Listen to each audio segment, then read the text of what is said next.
9 வருஷமா இருக்கு. அப்பாடி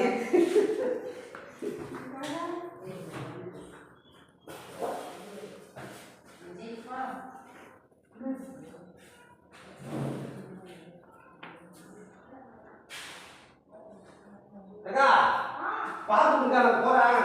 வேலை அடுத்த போன வேலை இருக்குதுங்களா நீங்க? வேலை ஏகப்பட்ட வேலை கிடக்குது.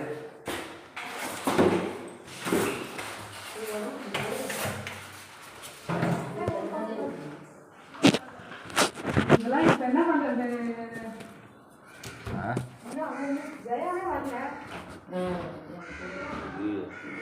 யாரும் எப்படி கிடக்குது?